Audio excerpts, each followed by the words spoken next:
welcome back to episode. What episode is it, guys? 15? 14? 14. 14 of Generations Behind. It has been a chaotic setup to this episode, so I'm not even in the right headspace yet. I am Craig of Craig's Game Room, one of your hosts. To the side of me, Mr. Zach Daily Beating. Zach, how are you today? I'm doing great, Craig. Thanks for asking. And below us, the luscious one, Tyler Haight. Tyler, how are you today? Oh, I'm doing pretty good. Ready to talk about some favorite fall Halloween type levels of video games. Talk about all my pickups, my wonderful pickups, and just spending some time with these two lovely gents. The fellas Who we will are be, soon going to be together in person. for the first time, ladies and gentlemen. It's going to be an exciting time. We are going to have a fun video for you guys when we're all together, at least one or two, I'm sure. Yeah. So yes, today we're going to be talking about some of our favorite spooky, Halloween, fall, whatever kind of episodes. Get us all into the nice Halloween spirit. I don't know, are you guys either big fans of horror movies? Are you horror movie people? I'm not especially I don't mind horror movies, but I'm not that's not what I get excited about in the Halloween time. No? What do you get excited about? Just generally being cooler weather, and That's fair. I like the Halloween vibes, like the skeletons, the pumpkins, and all that. Yeah. But I'm not like a huge horror guy, I guess. Oh, I am. I mean, that's all pretty much me and my wife watch all year long anyway, is just random bad horror movies. Like the sloppiest of the slop you could find on Amazon Prime and in Tubi and the garbage streaming services. So this time of year is just peak for us. And there's a lot of good horror movies out right now that I haven't seen yet. Got to see The Substance. Probably going to try to see that soon. And I know they're doing an anniversary showing of Saw, an all-time classic, so I need to get me to the movies soon. Tyler, how you feeling? Halloween horror spirits. Halloween horror spirits, personally, I love it. I kind of grew up with it mainly because my dad, he's huge into horror type stuff. Probably, I didn't see as many movies as I probably should horror wise. But growing up, my dad, he collects horror autographs, everything horror. He plays Dead by Daylight 24/7. He probably got 4,000 hours on that, and that's not That's a awesome. joke. He used You to should have. tell your dad. I was gonna say he'll probably be jealous. One of my prized possessions. I have a Ghostface mask signed by Neve Campbell, because Scream is my all-time favorite movie.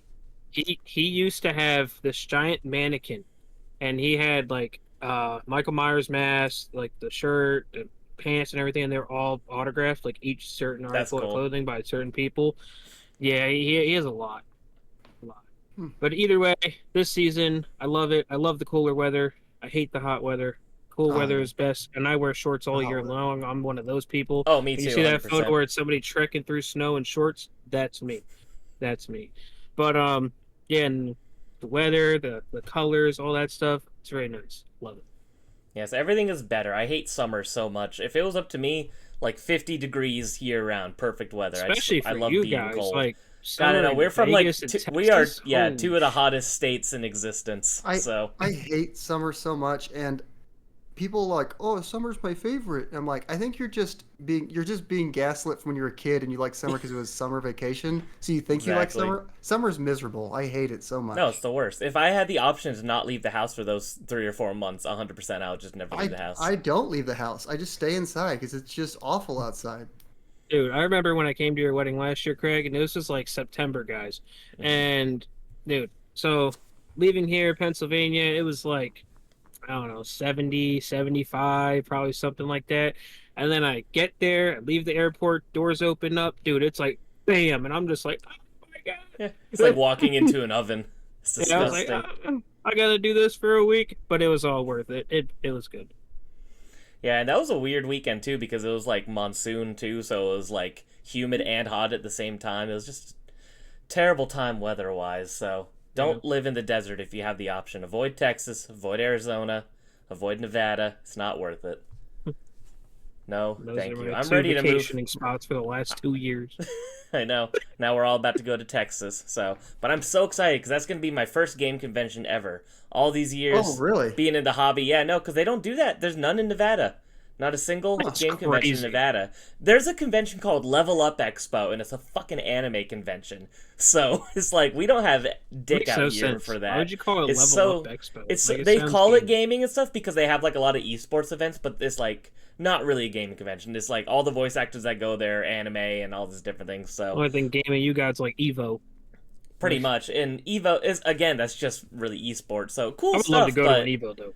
yes, That'd be kinda I'm so sad because the one year that I was gonna go was the last year that they had Melee there, and I ended up having to work that day, so I didn't go. And now they just Dang. don't do any Nintendo stuff at ever. And I don't know.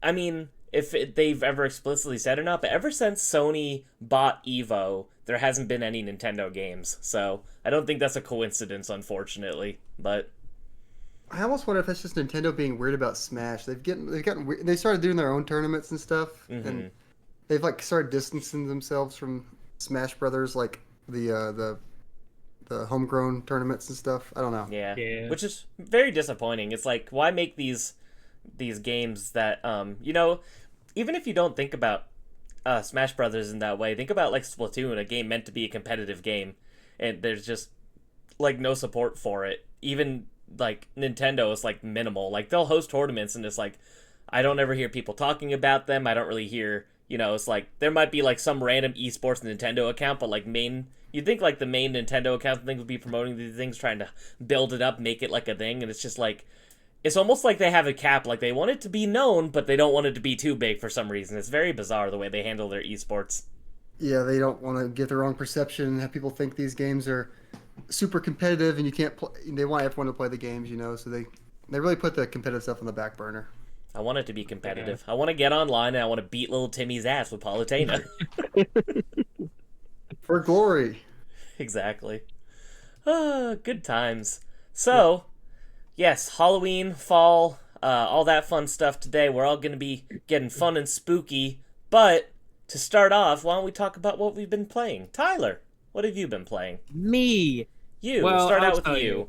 I've been playing since we're kind of recording this one a little early, so I only had like Yes. 4 days to figure out what I've been playing. Too much Power World. I got the platinum on the game, platinum trophy. Did all that. I think it was like 80 hours into it, something like that. Going to the play. Madman. Yeah, that's a lot considering it came out not too long ago. I was up to like 8 a.m. The luscious hours. Went to bed for 3 hours. Was up to 8 It's just a.m. called again. morning. It's just called Well, morning time. The I went- luscious hours. Yeah, I remember me and Jason. We were still up playing it, and then I told him I was like, "All right, I'm getting off. Good morning," and I like logged off. But Good morning is a great way to say goodbye to somebody. good morning, dude. But yeah. So I've been playing that, and then still been playing same as the last episode. Pokemon Blue, going through that. Beat Brock on my way to Misty. About to do the Mew glitch if these dang Abras wouldn't keep running away, but they don't want to stay in my ball. So explain But- that glitch to me. I don't know about this actually. Oh, you don't know how to actually get Mew? Mm-mm. Okay, so Cerulean City, right? You know where the Nugget Bridge is up top? Mhm. So you go all the way through that, and then to your right, there's going to be a trainer that has a Slowpoke, right? So because of the stats that the Slowpoke has, it'll generate a random Pokemon that you encounter, and it's going to end up being Mew because of the Slowpoke stats. So essentially, to the left, you catch an Abra, you put them in your team, and then there's a trainer in that little part of grass. You press down and start at the same time, so your menu will open up. You use Abra, you hit teleport, and then it'll put you back to the Pokemon Center. But when it goes to put you back to the Pokemon Center, the trainer's going to want to battle you. It's like, this thing pops up, but then you're like, psych, and then you leave. So after that happens, then you're kind of in like a little soft lock kind of thing, like you can't open your pause menu or anything. But if you go to walk back up Nugget Bridge, I think it's like halfway past it or 3/4 past it, your pause menu opens up. If you close out of it, you automatically go into a battle, and it's a level 10 Mew.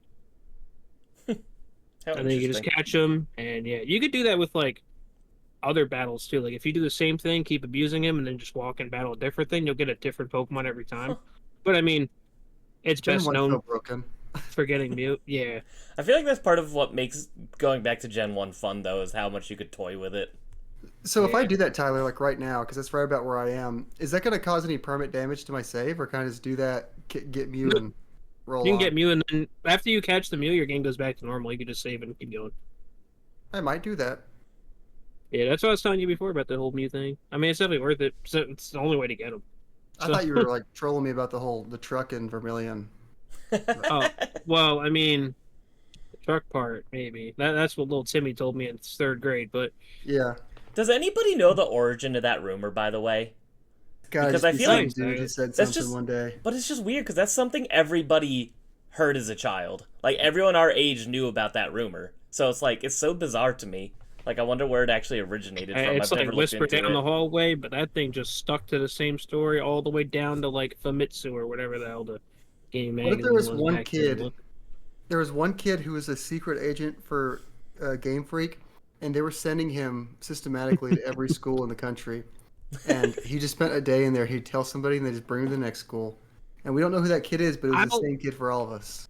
There's this one thing I'll never figure out. There's this one friend I had in like middle school, and like he would apparently like he didn't have no game sharks, no action replays, no nothing. But somehow he would run into like a wild Gengar, a wild Golem, a wild Alakazam, and I'm like, bro, you gotta be hacking. He's like, I'm not. And I'm like, what do you mean you're not? And then like I'd go to his house and he'd look at the whole stat screen, it says it was caught like that. And I'm like, huh?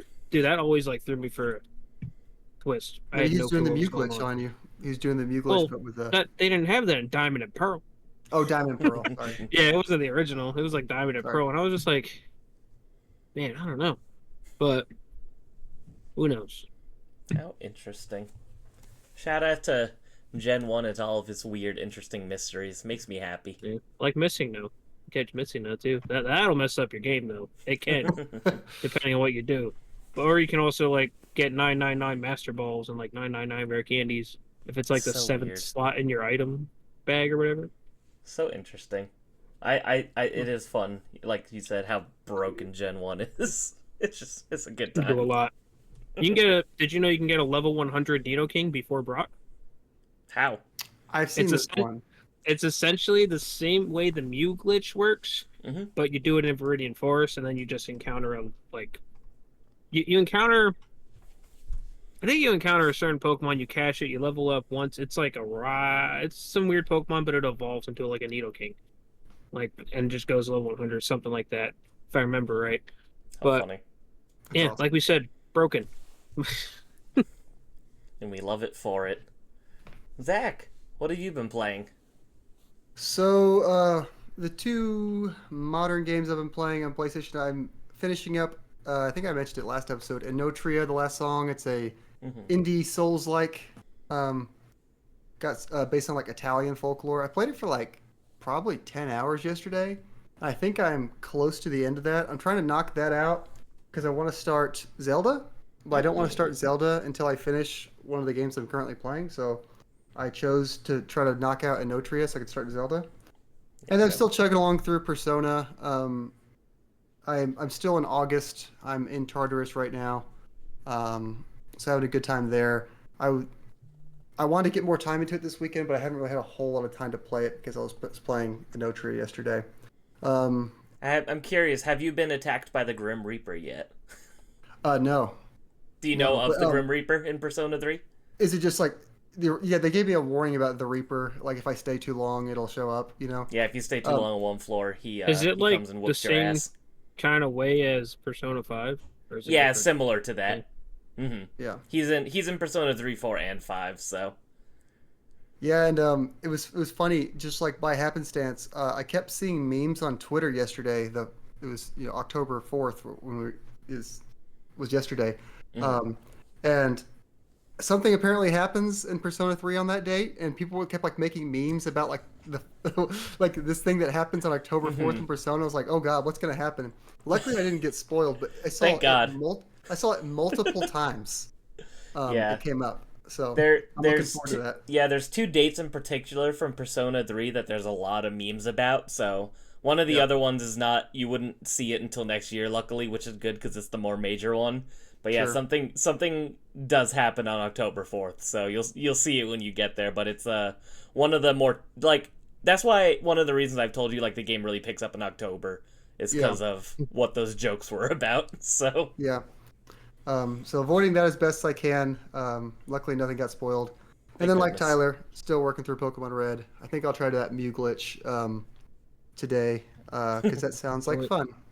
yeah, it does. Just gotta catch an Abra, and he's a pain in the ass. I will work on that. Abra is a pain in the ass to catch, though. Going back to these old games, just doing some Switch training, annoying. Just saying. But Yeah, I carry need on. to. Craig, what you been playing? Me. So last time I talked about how I beat Gravity Rush on the Vita. But I haven't got the platinum yet. Now I have the platinum, which is exciting. So now, I have the platinum in Gravity Rush Remastered, and Gravity Rush 2. I don't have all the DLC trophies though for the Vita one or for Gravity Rush 2, so I need to do that still. Now you gotta go for all the language variation plats if it has. So, it does not have it. I actually checked that because I was gonna do that. I was gonna just platinum as many versions of Gravity Rush as possible because I thought that'd be fun to do like the Japanese one and all that stuff. But now it all shares the same list, unfortunately. So, and then while I've been messing around on my Vita, I've been very attached to it lately since I finished the Vita set. I played this indie game from a few years ago. I don't know if you know it, Zach. You probably know it, Tyler, because it's a popular trophy hunting Vita game called Awesome Famous P. Mayo. No, Awesome P. Have you heard I of heard this? of it. Yeah, I heard of it. Yes. So it's funny because this game is like the platinum rate is like 87%. It's super Holy high. shit. Yeah, but and it's considered one of those easy platinum games. But I actually thought it was pretty hard at some point. Some levels took me many tries. It is a original Game Boy style game, so that's kind of a fun, unique art style for an indie game to take. And it's just a simple platformer. You just go from level to level, and each level, if you get all of the collectibles in it, you get a trophy for beating that level with all the collectibles. So that's how you get the platinum. So as long as you can get through it, you can. But I just suck at 2D platformers as much as I love them. So that was tough for me. Got another platinum trophy out of that, though, and beat a cute little indie game. $5 on the PSN if you're curious about it. There's also a second one and a third one. I bought the second one as well, and it's so funny because this is another one. The platinum percentage is like 89%, and it's like I've been stuck on level 8 for like a week, and I'm just like, am I just that stupid or that bad? And the answer is probably, but I'm not giving up yet. But it does feel like a slap in the face, and you're like, oh, this isn't like one of those games you see on every easy platinum list, and it's like I can't beat the 8th level. What's wrong with me? So I have to prevail because I do not want to be one of the like 11% of people that doesn't have the platinum trophy in the game. Apparently that's harder to do, so maybe that's the desirable. Yeah, really, I am the Chad in this situation. Listen, you gotta be unique. You gotta do the opposite. You can't be like everyone else. Yeah, but I also bought the game, so That's true. I want to beat it. So another retro-inspired game that we could have talked about on the last episode. I don't really know if it's an indie or not, but Rugrats Adventures in Gameland. You guys may or may not have heard of this. It got a bit of a splash when it came out originally because it was a unique concept, a Rugrats 2D platformer game styled to be like an NES game, but it has the option for either NES graphics and sound, or modern sound and a graphical style which just like looks like 2D drawings from the cartoon, which is really cool. I opted to play it all in the NES style because I tried switching between the two, and when I was playing in what it calls it either HD or 8-bit style, when I was playing the HD style, it must have just been the animations, but everything felt like more loose. Like all my jumps and all of my movements didn't feel as tight as when it was pixel art. So I opted to play it in the pixel art style, and the pixel art looks fantastic too, and the soundtrack was very fun. Mixes, like the Rugrats theme song from back in the day into a lot of the soundtrack, which was cool and fun. Yeah, a lot of the some of the, like, one of the bosses that cracked me up was, like, if you guys remember that weirdly creepy episode with, like, the big baby from back in the day that, like, all the other kids were afraid of as one of the bosses. So there's, like, goofy little references like that. Reptar, of course, fun stuff like that. So definitely a recommend. Well, with an asterisk, I got it for free on Epic Game Store because they had it free for, like, the first week on there. So I played it on PC. And it's like a $25 game. I beat it in an hour, so I don't know. Oh, wow. Yeah, it's very short. And I 100%ed it in an hour. So it's wow. not Easy maybe platinum. No. I mean, I'm sure it is because I think it's on PlayStation as well. All right, look this But up. I'm pretty sure it When's the is. But yeah, speedrunning streams? uh, I don't know. Yeah, I haven't looked at any speedruns, but I bet that would be a fun game to speedrun. Actually, the final level I will say I thought was pretty tough too. Had a couple of tougher moments, but definitely a recommend if the price doesn't scare you away. You know, for how much it costs versus how long the game is. But I did enjoy it. Um, it's funny because I remember when the game got announced, it made quite the impression, you know, at least on Twitter, online, and stuff. And then I feel like no one's talked about it even now that it's come out, which is kind of funny. Yeah. But you know, might be considered one of those little hidden gems that came out in 2024, so would be worth checking out. And the last game I played is Jammer Lammy. Have either of you guys heard of this game? I have Sure haven't. never played it. So this is like kind of, I guess technically it is like the sequel to Parappa the Rapper, because there is Parappa the Rapper 2, but this is the game that came out between those. You play as Lammy, who is like this kind of weird dog girl who's a guitarist. It's not like how Parappa the Rapper, you're rapping the songs when you play her, you're playing guitar riffs along to the music, which is fun and interesting. Very tough, very hard. I don't know if you guys have played Parappa the Rapper. That game is also very difficult, and I don't know. That thing, it feels like the timing's way off on That's that what I was game or gonna say. something. So I don't Like- know if the issue is that like there's some sort of input delay, because both of these I played through PS1 emulation on my Vita. Because you could play PS1 games on the Vita natively. And well, not natively, it's digital, but you know what I mean. And I don't know if it's just the way that they get ported or what. But you know, I played Parappa the Rapper on PS4 as well, the HD version, and even then the timing feels wrong. So I don't know if it's just the way that these games were programmed, because it's like it's almost easier to play the games like with your eyes closed. Like you're just like listening to the music and hitting the buttons to where you think that the notes would be, opposed to where it actually tells you to hit the notes. It's super bizarre. I will say music not nearly as good as Parappa the Rapper. The songs weren't as memorable or fun in my opinion. Aesthetically, I thought the levels were a bit more fun and interesting though, so visually I liked it more. I do think it was harder than Parappa the Rapper. It's also longer. The main story has 7 songs. Parappa the Rapper, I believe there's only 5. And Bunch. yeah, these are very short, digestible games, but they won't feel short because you're not going to beat any of the songs probably your first try. But they are very unique, very interesting, very, quirky Japan studios. So if you like a lot of like early, interesting, experimental Sony titles, they're definitely ones that you should check out. But yeah, Jammer Lammy, one of the first rhythm games ever, so that's kind of cool because Parappa the Rapper is considered the first actual rhythm game. So if you are a fan of the genre, you should check it out from a historical standpoint. You know, when you were talking about that, I was trying to think about Parappa the Rapper, Parappa the Rapper.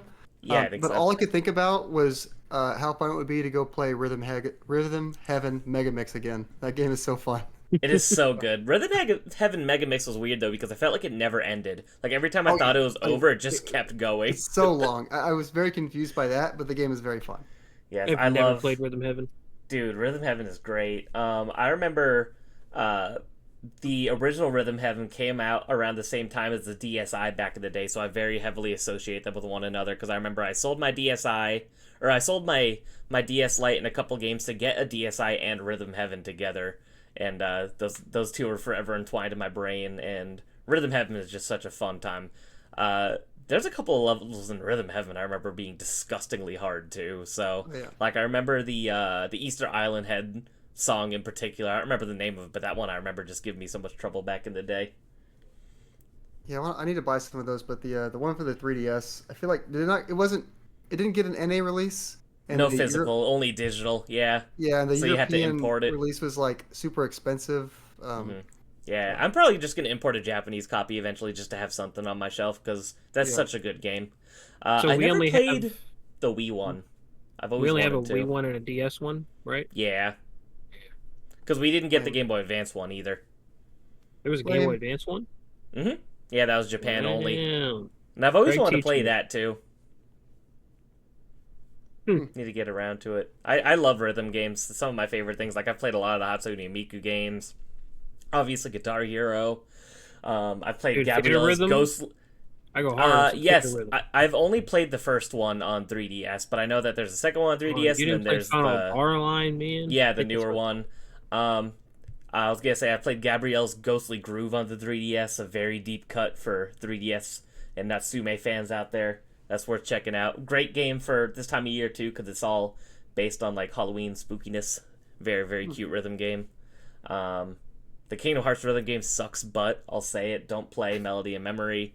But you But have to I- understand the story. You have to get all the games to understand it. Yeah, you got to figure out how this Xehanort got this Xehanort to this Xehanort, who ended up with this Xehanort. Okay, but that is how Kingdom Hearts is, and that's okay.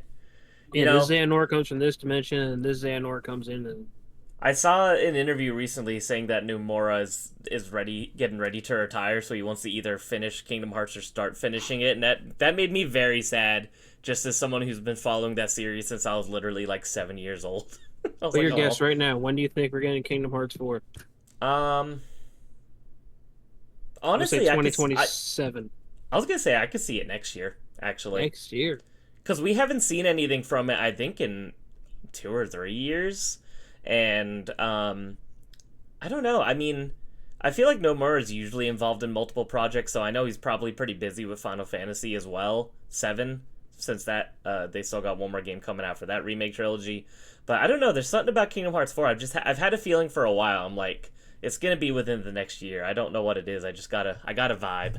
Yeah, and I think on Rebirth, I think so in Remake he was co-director with I can't remember the name. I apologize if whoever the other co-director was, but I think Rebirth, that other co-director just took the reins. I think Nomura's just kind of like The overseer of Square Yeah. Enix, basically. You Yeah, I know, and don't it's think- like people give him a lot of shit, but I really do think that, like, when I think of like visionaries in game development, like, he's one of the people that comes in mind to me. Like, love or hate Kingdom Hearts, it's done a lot for, you know, video games. It's done a lot for JRPGs. It definitely has left an impact, and like, its crazy wild story is you know, unhinged and goofy and weird as it is super novel, and there really isn't anything else like it. So, Yeah. It's got some you know, banger soundtracks, too.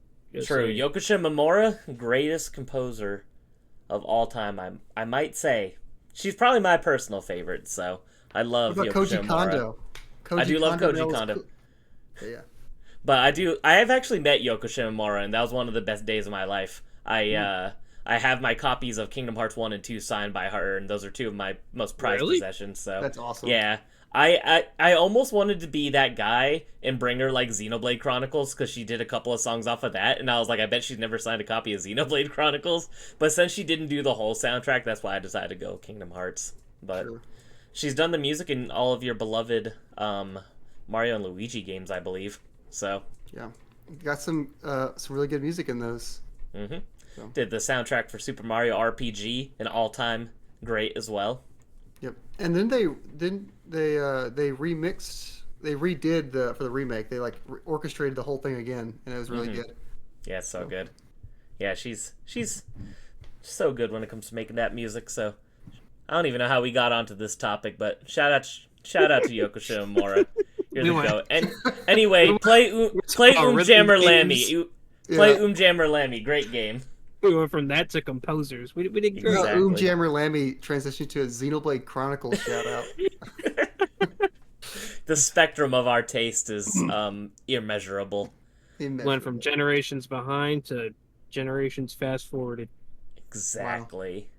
All right. Well, that's how we've been playing. I don't know if you guys have any recent pickups. I only have one thing to show. Not really a pickup. I'll get it out of the way. But I thought it was fun. My brother-in-law gifted this to me because he was like, hey, I found this. We wanted a round 1 a while ago, and we don't have anywhere to put it. It is a shadow box I've of the seen this final before. boss fight from Mega Man X, which is super Spoilers.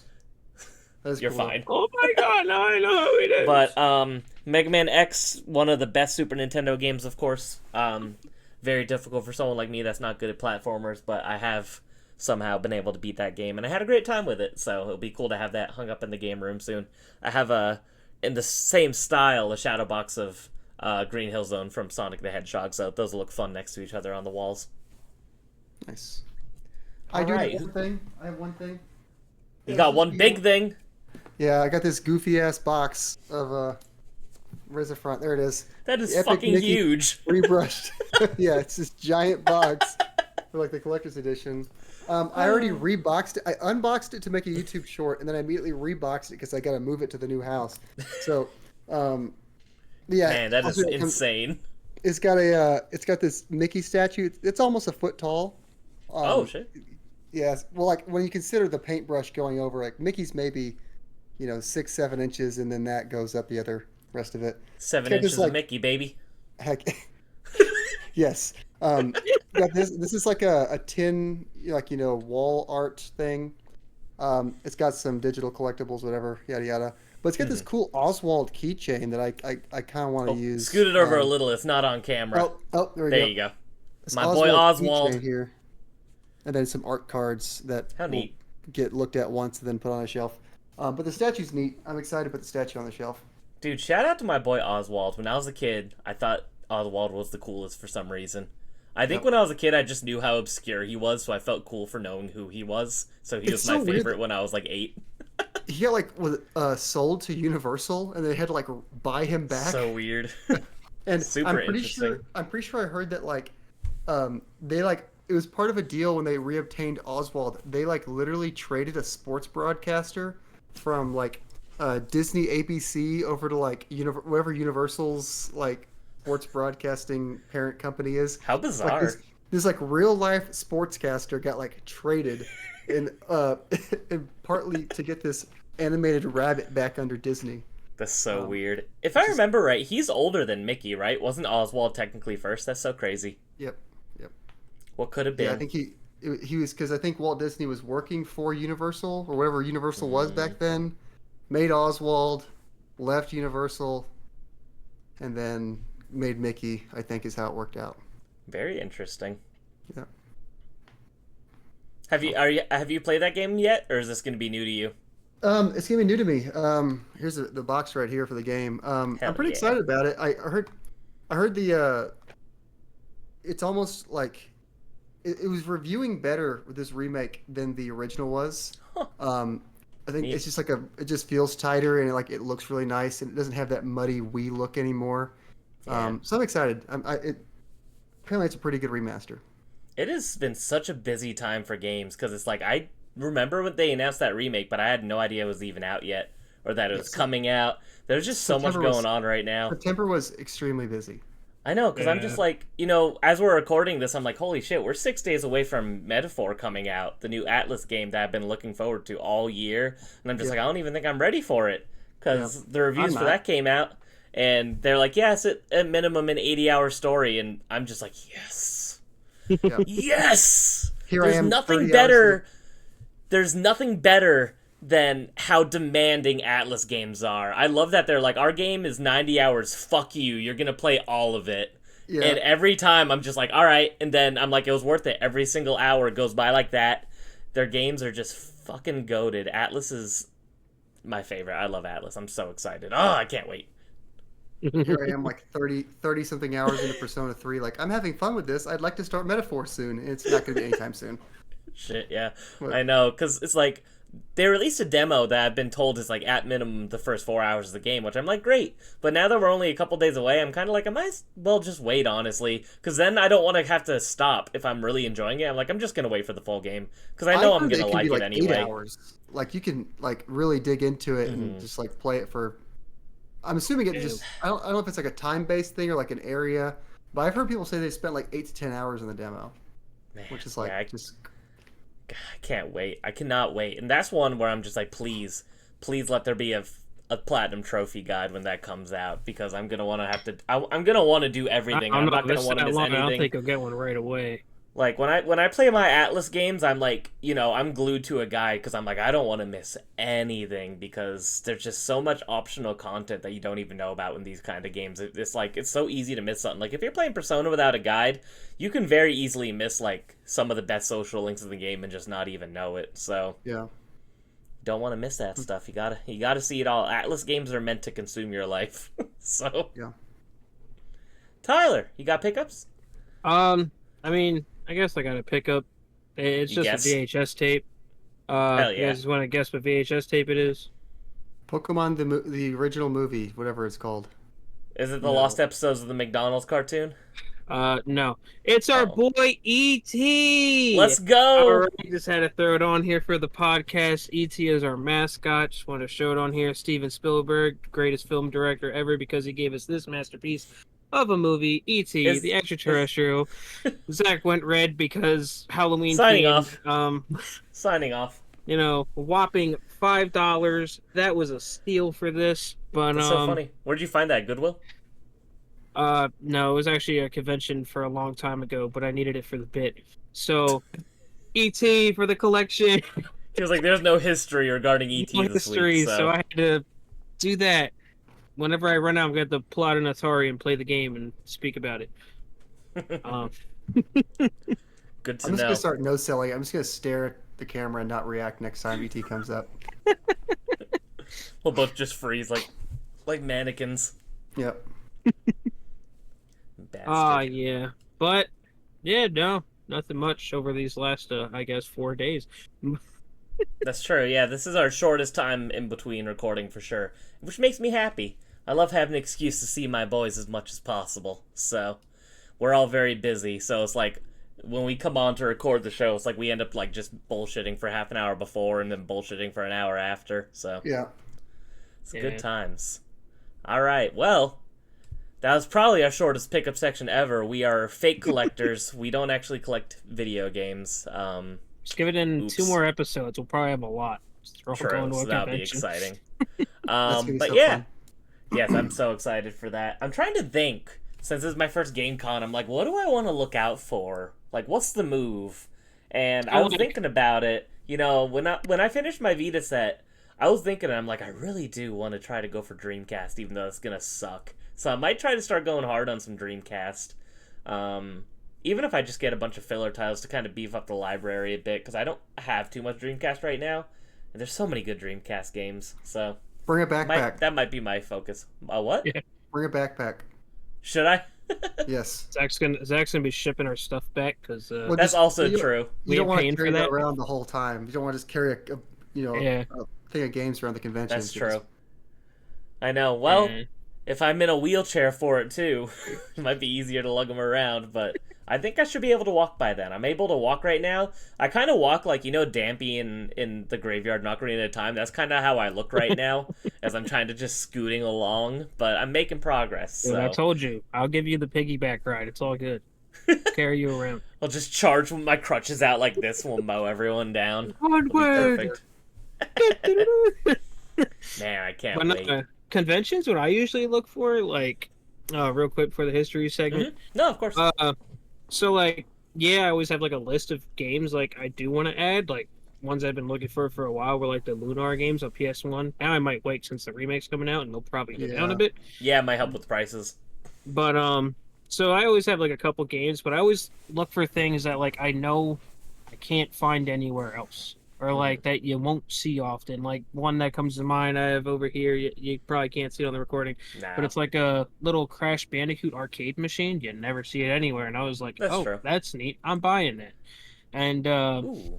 just some other, like, N-Gage games, for instance. If I see those, I'm buying them Mhm. because there's hardly ever any on eBay, and you ain't going to find them. Like, You know, you make a But- good point. Like, one thing I love to collect, I've mentioned, you know, many times over the years, I love my plushes, so maybe that's actually something I'll keep more of an eye out for, is, like, if I could find some old plushes. Like, one thing I really want, they're so hard to find, but the Ocarina of Time plushes, impossible to find, but they're so fun and so adorable. If I could find any of those, because usually it's like, you know, like, one of, like, Link's sword or shield will be missing, because it's like they just used really bad glue back in the day that wasn't meant to last 30 years, so maybe that's what I'll be on the lookout for, is, like, more, like, merchandise-wise, because no it's like, plush. No plush is as bad as the E102 Gamma from Sonic Adventure. God, I know, that thing is Thing insane. deteriorates worse than a...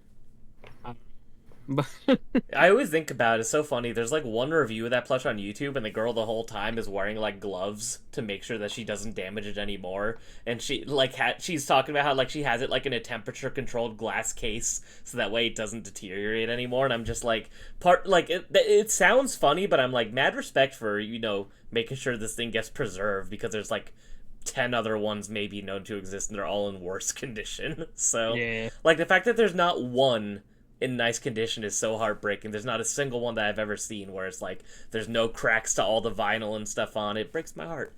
I wish that, because it's so cool looking.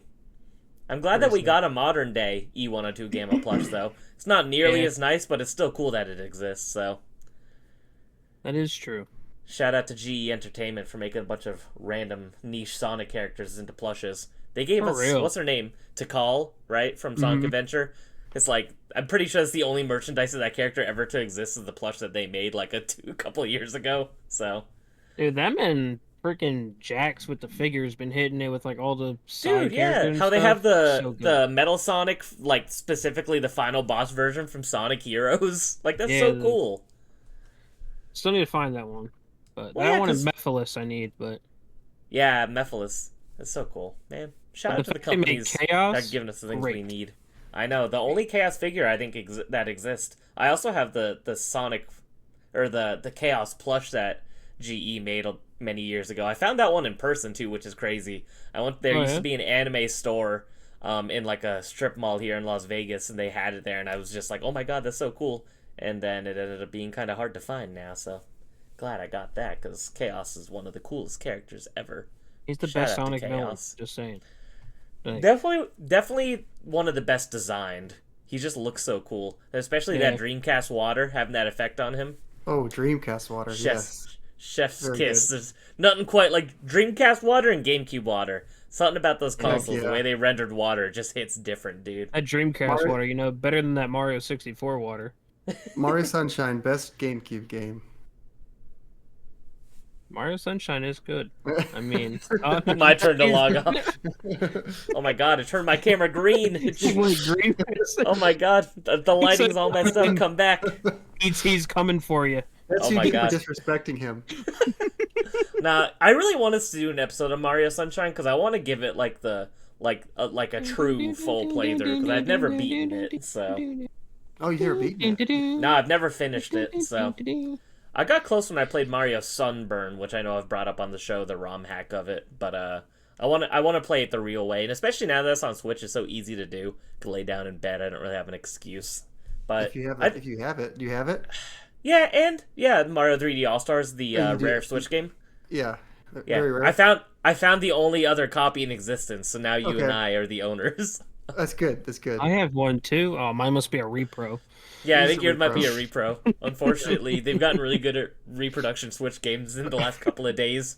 So I gotta lick it, see if it tastes official. There you go. It's a good quote. For box. But I actually think if I were to play it, I think I'd play it on GameCube. I think I would want to play the OG version just for the nice analog controls with the triggers and stuff. So it's definitely it's a weird not having analog. Because you can actually do like slightly different amount of water out, and it's just on and off on the Switch. I'm pretty sure. Yeah, I feel like that would change the way that you could play the game. So I'd rather play it on OG hardware. All right, boys, time for Tyler's history lesson.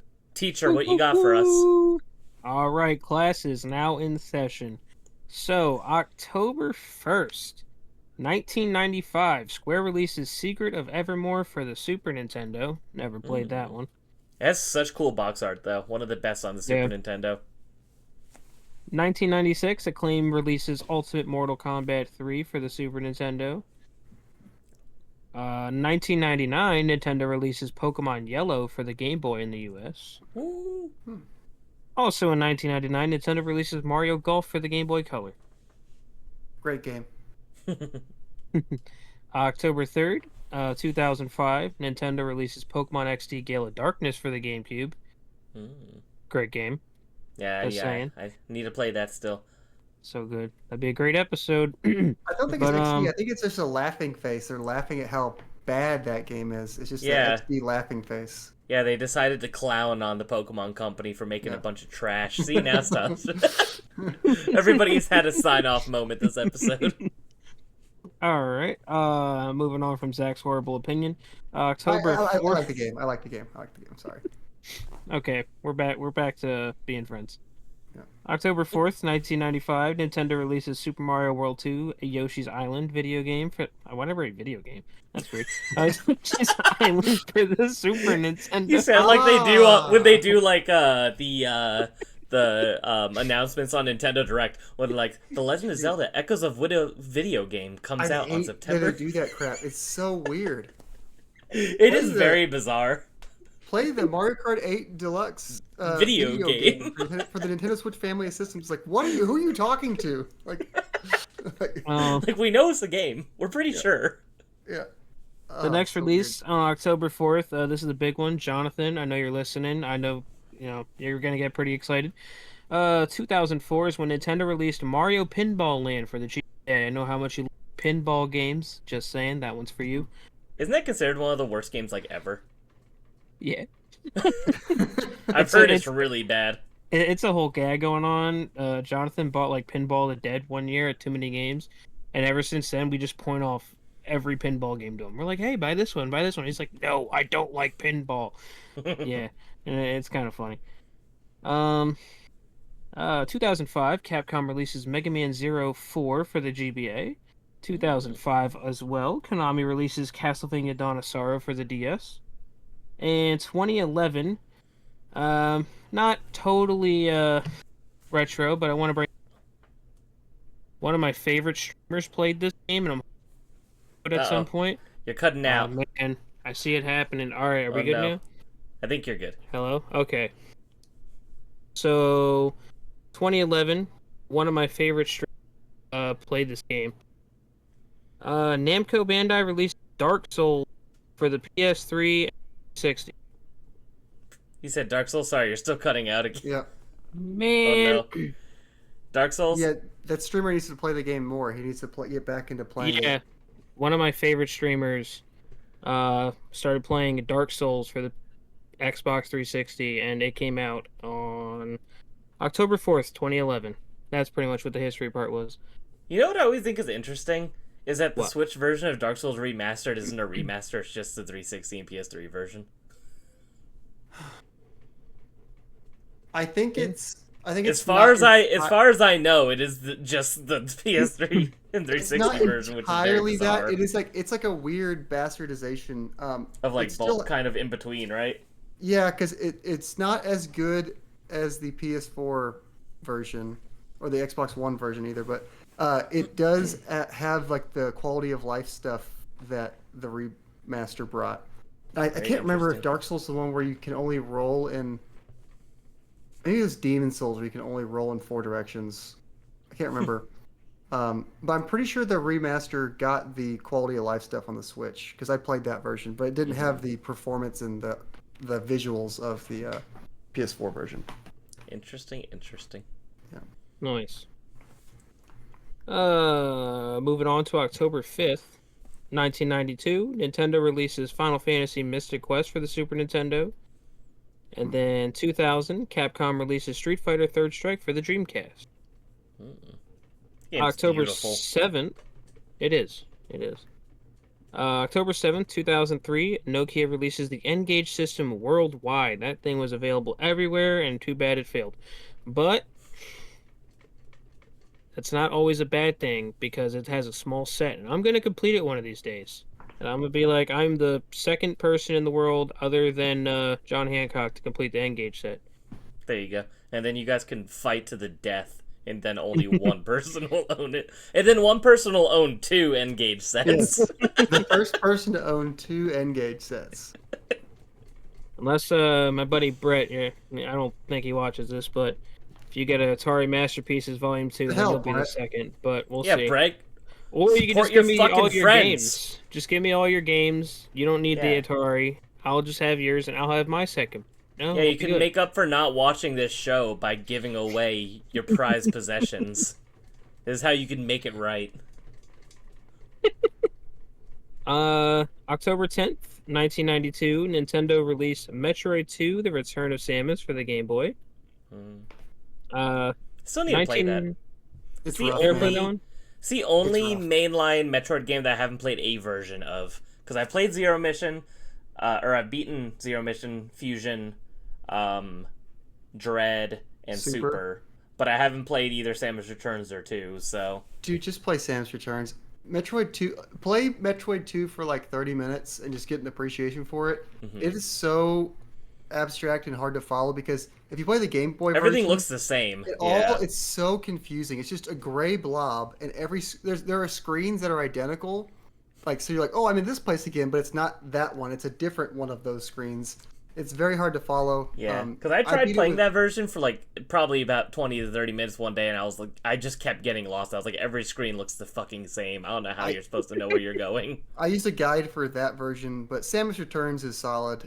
It's a good way to play the game. But God, Metroid 2 is something else. Let's see.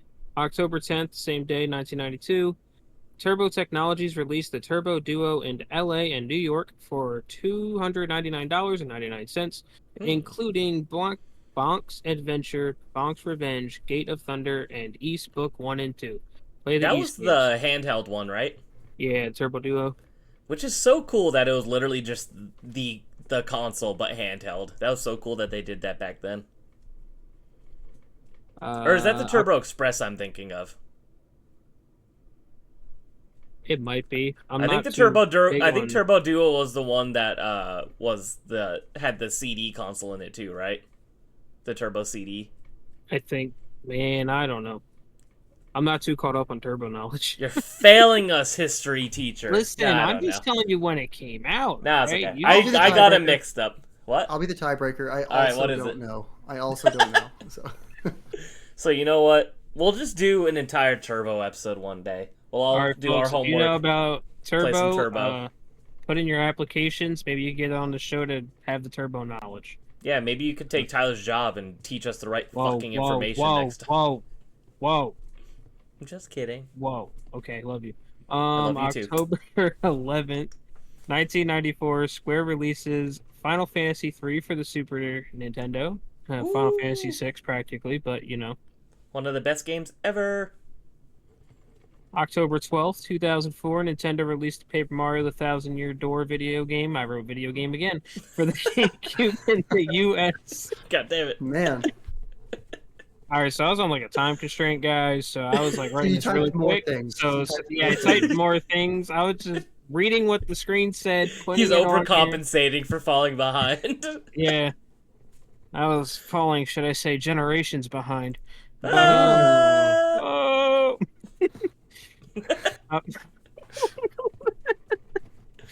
We did a whole episode on the Thousand Year Door for those of you that are new to the show, if you want to go check that out. Yep. Yeah. One of us didn't even beat the game for that episode. I'm still waiting to beat it. I'm still trying to finish it. I'll get there one day. And then October 13th, 1992, Nintendo and Sony reach an agreement on a standard for CD-ROM players for a new video game system that can play Super Nintendo cartridges and CD-ROMs. Nintendo PlayStation, that didn't go so well. I seen that console in person once. Looked pretty cool. But does the console work? Like, if you put a Super Nintendo game in it, would it play it? I think it does. I was like, because I know it exists, but I didn't know if it was ever a functioning prototype. I didn't know if it was like just for show. Yeah, I seen it at this one game convention. They had it like every year, but they don't anymore now. But imagine how different it'd be if the Nintendo PlayStation was like a complete smash hit, and then like Sony and Nintendo were like one team. Very, very different. It would be weird. Yeah, we probably wouldn't have a majority of the games that we love today. So everything happens for a reason. Yep. Yeah, wouldn't have the majority of the games, and Nintendo's Online would probably be a little better. That's also true. But 2003, of October 13th, Nintendo released Kirby's Air Ride for the GameCube. Fun little game. Don't know if y'all played. A little overrated, if we're being honest, but it is a fun time. I think fun little game is a good little explainer for it. Yeah. And October 14th, Sony released Jak 2 for the PS2. Jak and Daxter, great platformers. I recommend them. Just saying. Yes, that's something I really want to play again, because I haven't played any of those since I was a child. 1, 2, and 3 I played when they came out as a kid, and I haven't touched them since. So I really want to go back and check them out again. They're pretty fun. I mean, I haven't played. I played 1 and 2, but I never played 3. First, Mhm. I like started it, but never finished it. So it's one I definitely want to go back and like play them all. Always You thought know, about doing the Vita ones, but apparently they're really buggy on Vita. yeah, So which sucks. Yeah, apparently they run like garbage, which makes me sad because that's something I wanted to play on them recently as I've been playing my Vita a lot. I've heard Jak 1 is like tolerable, but 2 and 3 like barely even run. So yeah. I will say something I think about all the time is the animation in the original Jak and Daxter is so good for some reason. Like they went really hard on just the quality of all of the movements of the characters and the movements in the cutscenes. It has like some of the best animation of that generation for sure. The best part is when you walk up to an oracle and it was like, how does it go? It was like, I am an oracle. You have to give me 120 because orbs for a power cell. just like that. That's pretty good. I'm getting some weird Thank you. deja vu. I feel like you've done that on the show before. I might have. I do it quite a bit sometimes. I would just be like, I am the oracle. You have to give me 120 because orbs for 1 power cell. I'm gonna have those nightmares again. They're gonna come back. You're gonna wake up and Tyler's face is gonna be right in your face. Yeah. and I'm just gonna be like, Hello, Zach. I am an oracle. Terrifying. I'm gonna do that in your ear when we're I together. love it. Please Have you don't. played those games, Zach? I have not. I have not. It's one of those games that I want to check out on the PS Plus premium subscription because Oh yeah, they are on there, huh? kind of a blank spot for me. If you want, Yeah. you could buy a copy and I'll sign it as the oracle. I voice act him. Yeah. That's not a bad idea. That's not a bad idea. I'll think about They'll it. be just as cool as my signed copies of Kingdom Hearts by Yoko Shimomura. Yeah, dude. It's Just basically as the same good. thing. Yeah. Oh yeah. Is there any other? I feel like I could interrupt you. Is that the last of history, or was there another Yeah, that was release? it. We are fully caught History up to ends October today. 14th, which Wow. is 9 days from now. You guys won't be able to see this, but I'm gonna apologize to the people. I just realized I've made this new layout for all of us, and Tyler's is uneven, so I'm gonna have to fix that for the next episode. Whoa. So Damn it, Craig. How's it uneven? I'm sure I have like our little plates with our names on it, and yours Oh, one I'm of them just just like- goes a little too far. I know how I So- could fix it. You want to know how? And it's like 90% of people probably didn't even notice, and now they probably notice and they hate Now they're- watching That's this. gonna irritate Down thumbing and clicking off the episode. Don't Pretty worry, much. guys. Don't worry, guys. I could fix it. Yeah. There you yeah. go. Signing off. Shout out to video games. Video games are cool. Yeah, I But love when my layout making is not cool. All right, boys. Is it time for topic of the show? I think so. I stole the words right out of my mouth. There you go. I think so. All right, so we're gonna be talking about some of our favorite spooky, Halloween, fall, whatever gets you in this kind of fall seasony mood levels in retro games.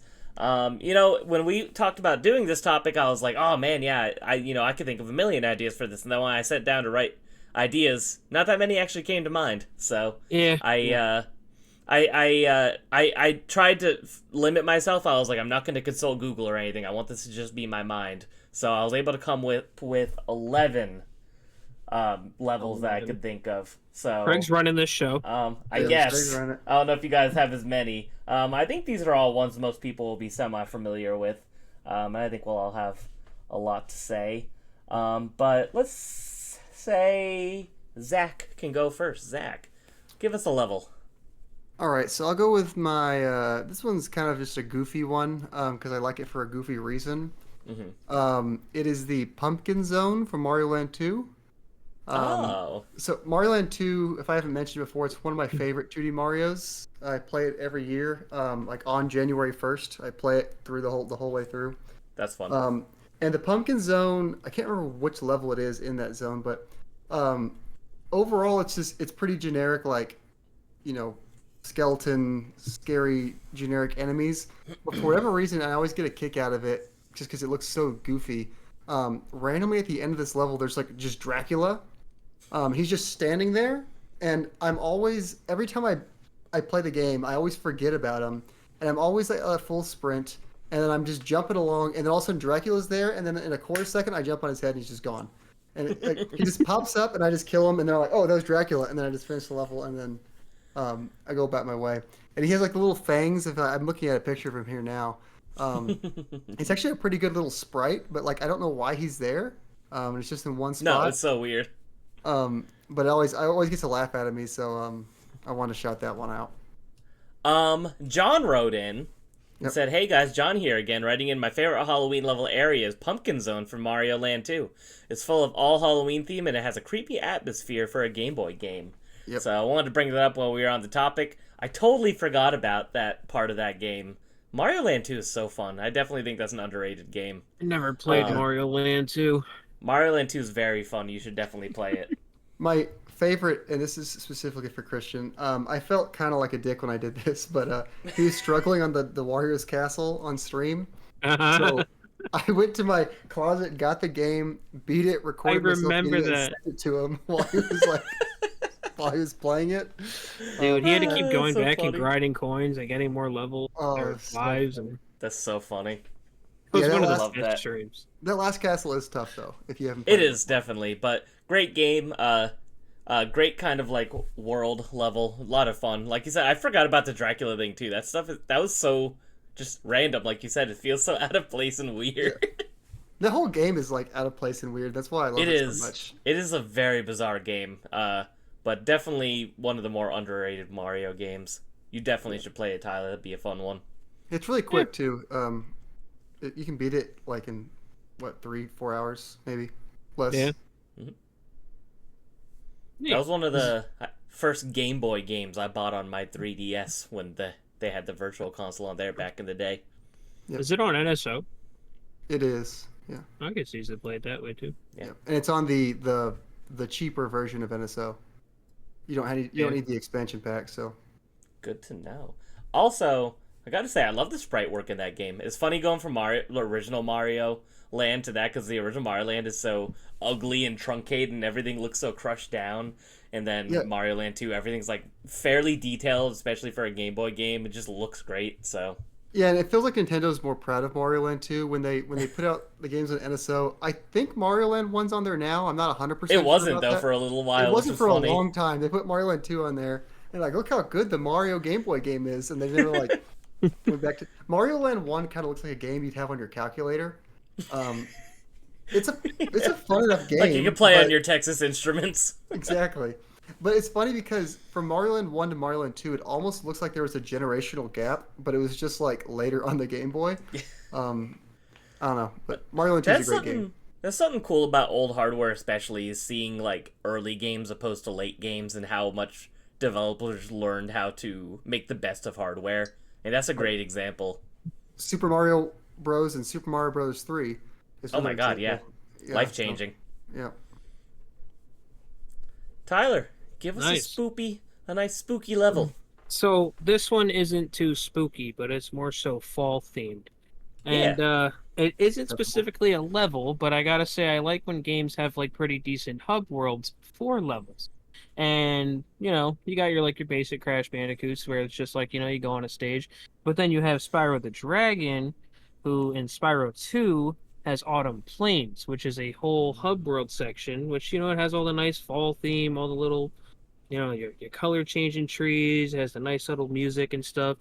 And that game is just an overall great platformer, and just it fits with the fall vibes, And especially since I've been playing it recently, I need to get back to it actually, and I think that's actually where I got to.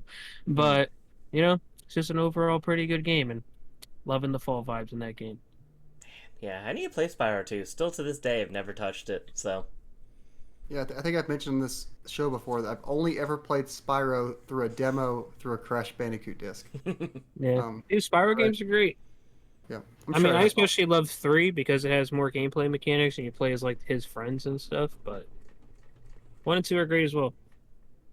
Yeah, I need to check it out. And it just aesthetically, the PS1 Spyro games, I know I've gushed about it before, but nothing looks like them. They're so weird and ethereal. And they just have something about the skyboxes in them, and just I don't know, everything about those games. Like again, Chef's Kiss, the most beautiful, weird, blocky, pixelated 3D everything. I Yeah, just love them dreamscapey games. So if that exists in Spyro, I need to go check it out. So because I don't have a lot of physical PS1 games, but I do have the Spyro trilogy. So Maybe I need to whip out the PS1. You don't have a Get the lot of real physical experience. PS1 games. That's what you can get at the convention. That's true. So, Yeah, I want but to I'm get sure Ape most Escape, of the ones. so. Oh, that would be a Great fun game. one, actually. I do need to get Great Ape game. Escape. So, Yep. all right, for me, first one, kind of cheating, but I don't really care. I'm going with playing Animal Crossing on Halloween. So obviously, Animal Crossing, a game famous for everything around you changing with the seasons. But when you play Animal Crossing on Halloween, once you hit a certain time of the day, all the villagers are dressed up like with their pumpkin heads and their gowns. The little guy in the corner of this episode is Jack, who is the special character you can see on Halloween in Animal Crossing. Everyone dresses up like him. It has like fun, like kind of cutesy, spooky music playing as you're running around, and all the villagers are chasing you down for candy, which is super funny. And if you don't have candy to give them, they get really mad, and they do a trick on you since you don't have a treat for them, and they change your clothes into like beat up, ugly rags, which is really funny. Yeah. So, and I don't know, just very memorable for me. I remember as a kid.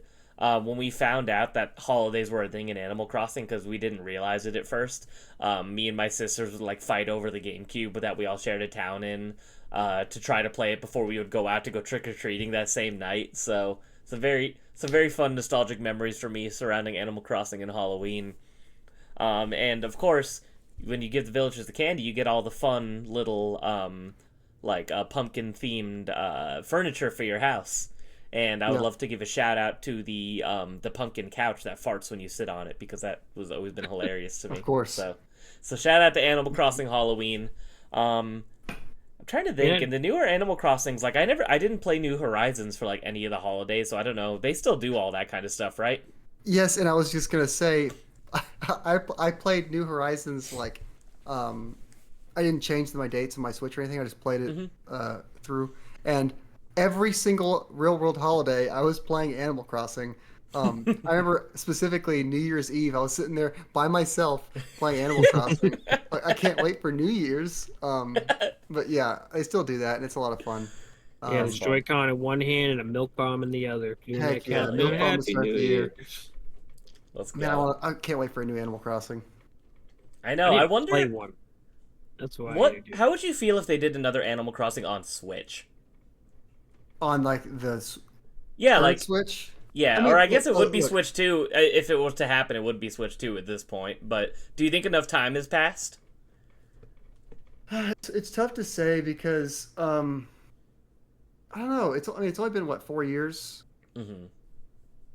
I feel like time. We've entered kind of like a temporal vortex. I feel like time has gone really fast since 2020. Yeah, that's It fair. really has. Everything's know. changed.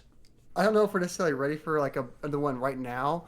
I would be excited. I just hope when they make it. I really hope the next one they really find a way to nail down the multiplayer and not be so goofy like it was in New Horizons. We had like everyone's game loads and you have Oh to my wait God, to that travel was the so islands. annoying. Yeah, I don't know. I'm very curious because I feel like it's hard to figure out where you could go next with Animal Crossing at this point, because this new one's basically like God Island Simulator.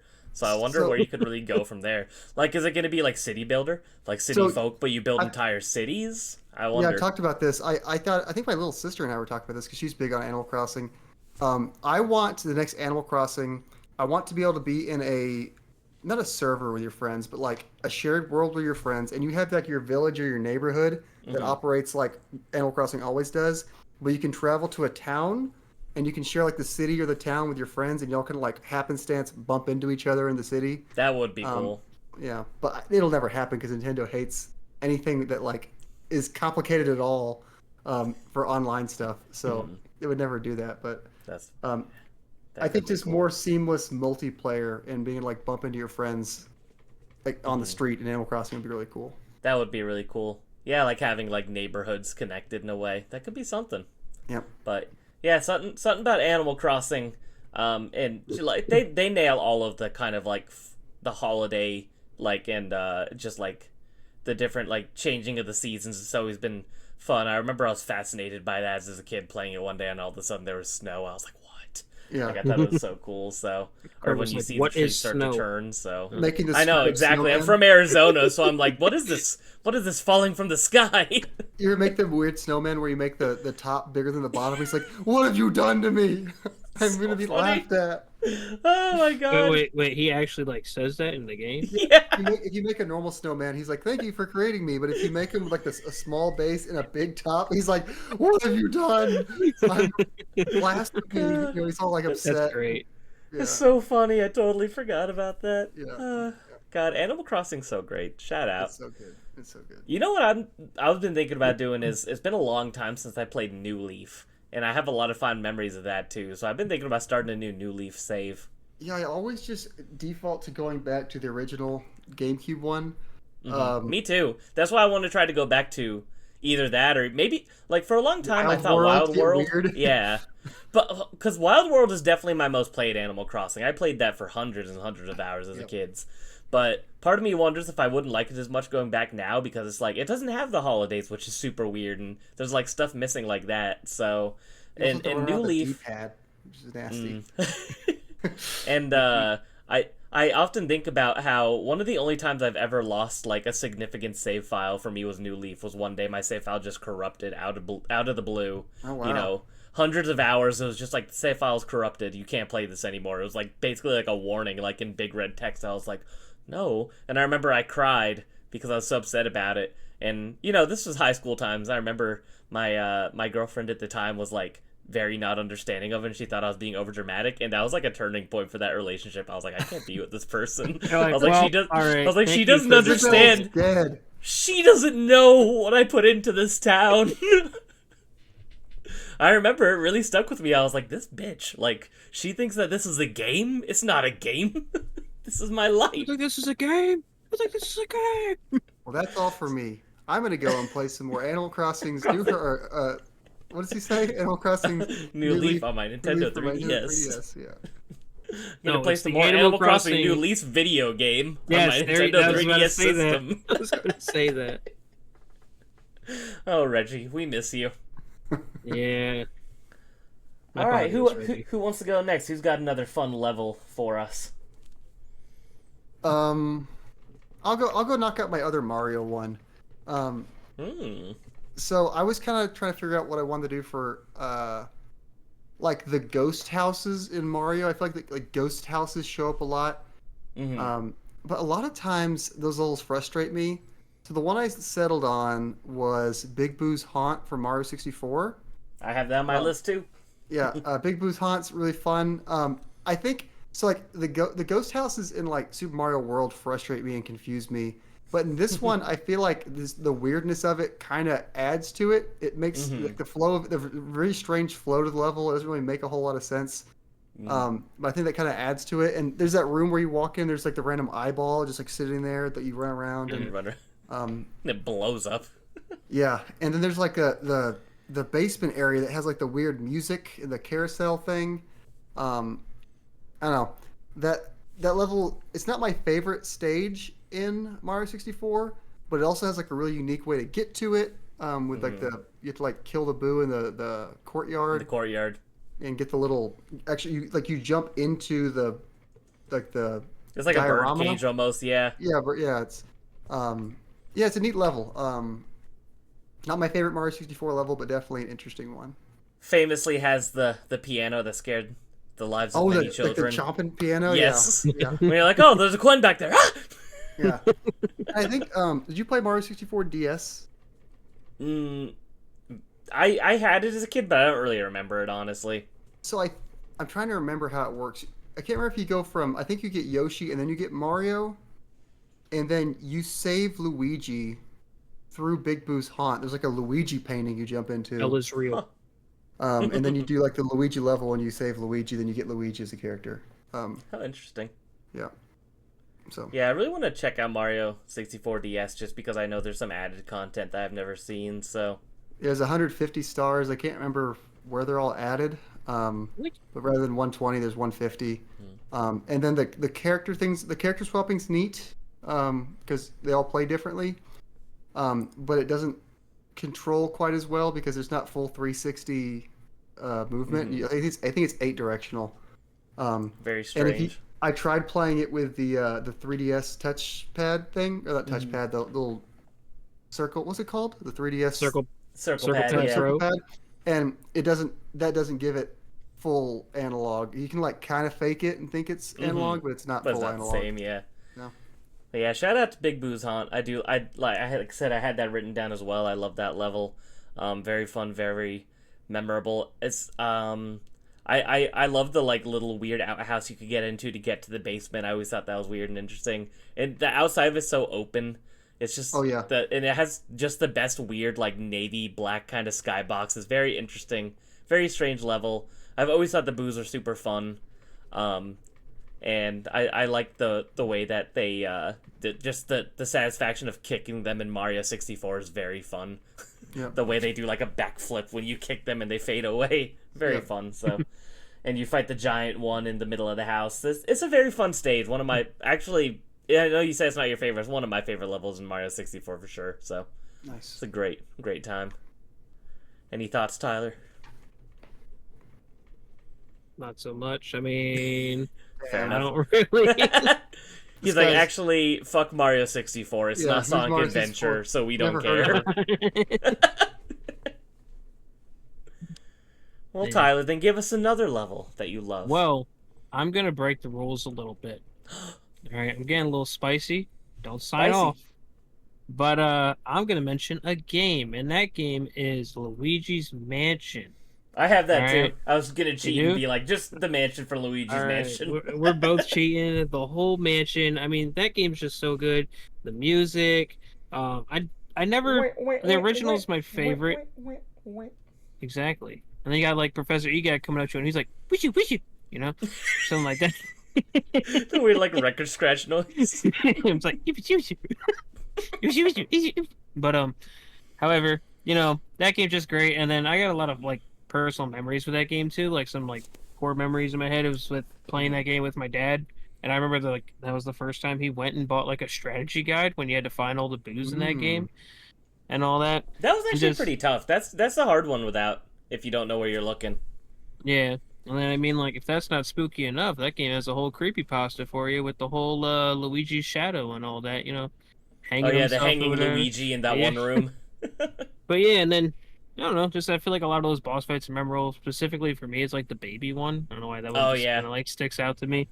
But overall, I love the Luigi's Mansion games. I do still need to play 3, but I think 1's my favorite. I mean, so far. Yeah. Never I played still 3, haven't played but- 2 or 3, so but that was how I celebrated completing the GameCube set when I finished that full set many years ago. As I played through Luigi's Mansion for the first time in like one sitting. I had a Nice. very, very fun time. Never knew how short the game was at the time. It's very, very short. Yeah. But yeah, aesthetically it's great. It's weird because it's like it's not really it's different enough from the traditional Mario art style that you're used to, especially the ghost, and it has such a unique vibe. The lighting and lighting effects in that game are super cool. The mansion itself, you know, it's big, but it's not too big to where you get lost and can't remember where you're going. I love the little zoom ins when you're unlocking the doors with the keys, very weirdly cinematic and like, you know, like Oh, almost yeah, Resident like- Evil-ish, but not quite. Yeah, it's very fun. Luigi's Mansion is definitely a must play. If just in general, I think it's one of the more unique video games ever made, and there's nothing quite like Luigi's Mansion. Aesthetically, the music is just so good. I hope since we have like 2 and 3 on Switch, they eventually like remake the first one. I mean, they ain't It got does much feel time left for odd. the Switch 2. Yeah, it feels like a big missing piece now to just have that They- one piece of the trilogy not there. They just remade it and put it on the 3DS, and then Yeah, they- that was and such a then- bizarre choice too. Yeah, So and then so I don't know. I've only ever played the third one, believe it or not. Mm-hmm. It's a very good game. What? It's a very pretty game also. The Luigi's Mansion 3. Mm-hmm. Really good animations. Luigi's Mansion 1 would be a great October stream games act. Just saying. That's actually a good idea. I don't know if he did this in Luigi's Mansion 1, but in Luigi's Mansion 3, the dun, dun, dun, dun, dun, dun, dun, dun, he it's not in the background. It's Luigi's humming it. He's like that's funny. Yeah. So it's really good. That game's And that shout game's out to solid. the Mario button in Luigi's Mansion where you're just like Mario. Yeah. Mario. Mario. I love that, man. Yeah, so that was gonna be one of my levels. I was gonna be like Luigi's Mansion as a level because it's just one big thing. The but whole yeah. game is a level. It is, but it's so dang good. Next for me, a game we're all familiar with. Nothing exceptional, but one of the more memorable sections of this game, Twilight Town, from Paper Mario: The Thousand Year Door. It is where you recruit Man, I didn't one of my think it- favorite allies in the game. Yeah, is it Vivian? I say Vivian. she's one of my favorite Valiants, and I can't remember. But yeah, that was a very memorable part of that game. I like the crows in the trees that say all I the was about to goofy say weird that, stuff. yeah. Yeah, one of them talking about their kids going off to college. So funny. And just the general aesthetic of it being like, so withered down and fall looking. The color palette is perfect. All the villagers have kind of like a zombified look to them. The music was good too. So just a very quirky, memorable part of that game to me. Yeah, and some good fourth wall breaking with the yeah, in that one too. So Yeah.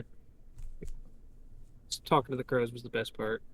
It really was. They're like, oh, go eavesdrop on them and try to find some information. And like you said, like, oh yeah, kids going off to college, you have a great So time. stupid. That was very good. yeah, I don't want to spoil too much about that level because this isn't the Paper Mario level, but Yes. it's an interesting little ride you go on in that place. Yes, definitely. Yeah, the boss fight's great. Everything about that part of the game was. That was when the game started to uptick for me. I was kind of about Thousand Year Door, and then Twilight Town was where there's a lot of annoying backtracking, but in terms of just like enjoyment, my enjoyment of the game started to peak. Yeah, once because I it didn't started make to you get there. do 20 consecutive battles with In a row with with 10 with minutes nothing in else. between Yeah, of each of so. them. All right, Zach, what else you got? So this one is not so much Halloween, but like ghosty, like spooky. Spooky, Um, spooky. I went with the I think it's chapter 10, the Phantom Ship from Fire Emblem Sacred Stones. Basically, Oh, what this okay. is you're on a boat and you're going over the ocean, and it gets foggy, and then you have a bunch of like gargoyles and undead and crap like ambushing you on this boat. It's a pretty good mid game skill check, mainly because it is a fog of war level and enemies come in all directions. So most of the time you can do like the hunker down turtle method where like you let the enemies come to you and you can just put your good stuff up front. And this one, basically, they come at you from all directions and you can't see them coming until they're attacking you, basically. So often what happens when I play this level, if I throw out a full squad of like 10 or 11 people, whatever it is, at some point in that map, a gargoyle will sneak in and kill like a healer and make you want to reset the whole level. So what I've started doing, and it's actually kind of cheap, and I feel bad about doing it, I'll just do the chapter with the forced deploy Lord Ephraim, whatever his name is, and then a pre-promote Great Knight named Dusel, and I'll just have them hunker down and like they can take on anything that comes at them. I don't have to worry about some random healer getting sniped. But it feels less fun to do that. I feel like I'm cheating the level. It's a very satisfying level to beat if you are doing a full like a swath of people and you're systematically taking out the gargoyles. But it's also really easy to lose somebody and have to restart the chapter, which is always frustrating. But yeah, Yeah, Phantom man. Ship. I really gotta play Sacred Stones. I know I'd like it. Same. Never played it yet. One Those are day the they'll game put it on. modes I haven't played yet. What was Yeah, that? they're both very good for different reasons. I want to replay the Fire Emblem 7 because they have like when you beat the game, you unlock like another version of the game. You like unlock another perspective of a different lord, Oh. and it has some slightly different chapters. I don't think That's I've cool. ever I didn't actually know that. played through that version of it. Is It's a that harder. Is that Hector? Hector? Yeah, Yeah, I was unlock gonna it. say. I remember hearing about that at some point. So. Yeah, so you play like Lynn is like the prologue through like chapter 10, and then Elliewood takes over and you play the rest of the game through his perspective. But then you unlock Hector mode, which is like a harder difficulty, and it's like a remix of Elliewood Hector mode. Yeah, Hector hard mode is like the challenge mode. It's like oh, The Hector lunatic hard mode. Yeah. So yeah, I need to go back and play that version of it. I've never actually gone through that route. How neat. Good to know. Tyler, Nice. what you So, got for us? next one for me, I just want to give a quick little shout out to so it's pretty similar to how Craig mentioned, just a simple level, nice aesthetic and all that. It's a game that I played for the first time last year. And that is Bean Valley and Super Mario RPG. The colors in that great. Or the colors in that great. The colors in that level are great. That's what I mean. Sorry, I can't talk in that Super Mario RPG video game. But colors are great. Whole color palette, the aesthetic, yada yada, that stuff. The music in that level's great, and yeah, I mean it's pretty short, but just I always love when levels have that whole little fall scheme to it. It's great, Yep. great vibes. I love some nice fall vibes, changing colors. Because I didn't. It's one thing I didn't get to experience a whole lot where I'm from. Basically, it's green and then things die. Yeah, There's no fun transition of colors. that is the desert ways. You have two seasons. You have hot and less hot. Yeah. So You don't get winter. y'all gotta come over here, dude. Like I live literally like right next to like this parkway, and like it always has the whole change of the gear and stuff. And also there's like a place like 45 minutes away that you can go on like this train ride. It takes you through like the whole, area. It's nice to No. go during the fall, but No, it's green, brown, then dead. That's what it is here. green, brown, dead. Yep. The desert way of life. We don't get seasons, unfortunately, so we have to live vicariously through video games to get them. All right, next up for me, a level we all know and love, Pumpkin Hill from Sonic Adventure 2. Pumpkin I was waiting for Hill, are somebody you to bring it ready? up. I was gonna say, I figured I didn't know if I'd be the one to bring it up or not, but I know we're all big Sonic Adventure 2 fans, obviously. Yep. I'll let you boys go off first. Gush about Pumpkin Hill a little bit, because I know we all love it. I mean, the soundtrack phenomenal because why wouldn't Knuckles not have rap music? Mhm. Knuckles levels, I always like, just love the whole like hide and seek kind of factor with the whole gemstones and everything. And I like how in Pumpkin Hill, like all the enemies have kind of like variations with the whole little like aesthetic with the Halloween and everything. And yeah, just a great level. Like one of my favorites and one that people always talk about when they bring up Sonic Adventure 2. Yes. I just like how open it is because I think Knuckles doesn't ever feel better than he does in Sonic Adventure 2 to like just zoom around with the glide. Mhm. Yeah. And it's just like, hey, just jump off this giant pillar and just fly around wherever the hell you want. Go Yeah, for it. that was one of my something I did a lot as a kid is I would play that level and I would just goof off for a long time. Like Yeah, I was just never in a fly rush. around. I always loved just flying around in that stage. Yep. Slightly off topic. Have y'all played the Knuckles and Sonic Frontiers? Like played as it's awful. Is They it? made him- I remember he feels- when you streamed that. feels so bad. He feels Oh, so bad. that's a bummer. So in Sonic Adventure 2, like you jump and you press it, and he's like jump, and he immediately starts soaring. And Yeah, that in noise. Frontiers, it's like jump, and then you press it again, and he has like this weird animation, and like it's really laggy, and it's like a second after you press the button, he like starts soaring, and it feels terrible. But in Obnoxious. Sonic Adventure 2, it feels so good, and then in Pumpkin Hill, just like climbing up the pillars, and then just flying around and spinning around the whole level. You can basically fly from one end to the other, no problem. Like the whole level, so it always feels so fun. There's that random train that goes through. Yeah, I was like gonna the- say I Yeah. love the train. Yeah. That's what I was thinking about. Yeah. There's the skeleton dog on like the cathedral island behind a graveyard, so you can like. I always thought that was cool to give to my chows because all it does is it takes stuff away. I think right. It like takes away body parts. I think so. Not But- 100% sure. Yeah. Speaking of Sonic Adventure 2, also shout out to the Dark Chow Garden. Oh Also very Yeah. fun and spooky. The nice pools of blood and the dead tree Bum, bum, bum, bum, bum. and the little weird cage that you could stand inside of for some reason. I used to And try to it's so jump there funny. and put if you jumped at the right angle, you could like hold a chow, jump, and like drop it in there. But it could just crawl out. But I'm trying to remember. I don't think in the GameCube version there isn't like a cave, right? I remember in the Dreamcast version there's like a little cave you could go inside of.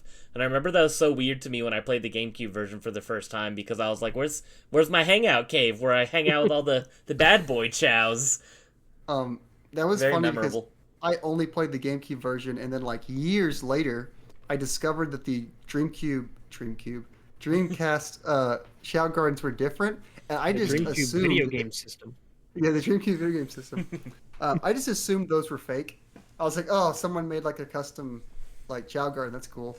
And I was like, oh, they're actually different. That's actually kind of neat. Very strange that they made that different. It's because it's like I'm pretty sure the neutral Chow Garden is the exact same, but then the hero and the Dark Chow's ones are very different. Very interesting. Yep. Man, why can't we get Chow Garden love, man? It's not gonna happen for absolutely day. no reason. I One swear, day. Sonic Team knows what the people want, and they just purposely don't do it. They acknowledged it recently. Yeah, and they're like, nah, Yeah, they were just like, yeah, but we have no plans. Like, bro, why do not? you want money? Like, I'll never understand game company. I know I've said it before, but the day that they do like a mobile game like Chow Garden, it's just like It's it's the day perfect. that I go homeless, Oh no, now we're getting a Sonic Fall Guys game. and it doesn't look very good, honestly. So Yeah, And we're I also played the getting- early. I got Oh, picked for sorry, the go early access, and it was alright. I mean, it's nothing that I'll just be like, I want to play every day, but We're also Right. getting like a Sonic and Shadow Generation Shadow the movie game level or whatever the hell that is. yeah, with Keanu Reeves, With baby, Keanu Reeves. Yes. Let's I do go. find it crazy that the Shadow story is like just as long as the Sonic Generations like story. So it's Oh, kind of really? cool. Yeah, apparently that's how like it's the same length as the regular game. So that's kind of cool. How you're getting like two little games. I mean, A originally I whole new wasn't gonna game, buy yeah. it on release date, but then limited run games they were like, "Hey, get this Sonic and Shadow on a Dreamcast statue," and I was like, "I'm in." Oh So, my god, you did it, you fool! I had to get the PS4 one because that's the only way to get a PS4 copy. Which is so annoying. Yeah. I mean, originally I was gonna be like, yeah, PS5, and then when they said this is the only way to get a retail PS4, I was like, well, I'm do it. So- Which is very, very strange. I don't know why the Yeah. hell they're doing that. And it has a free PS5 upgrade, so. Don't bother Yeah, so I me. guess it doesn't matter. That's interesting. Yeah, super weird. I felt like that was limited run, just being limited run though. Because I'll then buy I it from- remember the CEO's like, it's gonna be one of the rarest PS4 games. It's like, shut the fuck up. Yeah. You It's like, know, stop trying to I sell don't- your own product. like I used to buy from Limited Run a lot, and then I kind of really slowed down just because it's a lot. Like they're always putting stuff out; it's just way too much to keep up with. But Yeah, this it one, is. I was like, I know it's a lot, but I like it, and I want it. And you get Who little child cares? figures, so So exactly, at least You got at it. least You Josh became- you Fairhurst consumed. knows that we want chows. that's true. At least someone acknowledges it that has something to do with Sega in some way, shape, or form. So Shout out to Pumpkin Hill. I ain't gonna let it get to me. I'm just. I was hoping All we right, keep going. you guys got any more? I have a couple more, but I have some honorable mentions I was gonna bring up, so I was just Sure. gonna kind of just rail those off at the end. So if you have more like in-depth ones, sure. How about you, Tyler? Got any more in-depth ones? Not so in depth. It's kind of like a honorable mention type thing, but I'm gonna just Just get it out Yeah. there. all right. So it's I guess you could count it as a type thing. It's town, Lavender Town in Mm-hmm. Pokemon Red and Blue. As Yeah, I had that written those down, too. Yeah, that's so one of mine. just the song, it's great. Don't believe in Lavender Town syndrome. Yeah, did you know Why? that if you listen to the song from Lavender Town, you'll kill yourself, Tyler? Hey, I'll turn it on right now and go like this, and we'll find out. Maybe that's why I'm hearing Tyler's Lost in last my right ear. episode of Generations Behind. Oh, whoa, he's taking me away. No, but but no, just Lavender Town, and then I also wanted to say Ecruteak City in Gen 2. That one was also really good, and especially in like Heart Gold and Soul Silver. I don't know if you played those. You didn't play those, right, Craig? No, I've only played Crystal.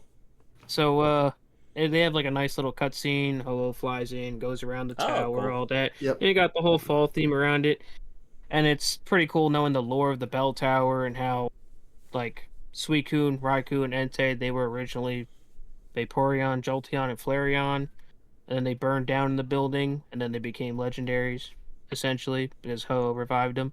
So that's cool, a little lore for that story.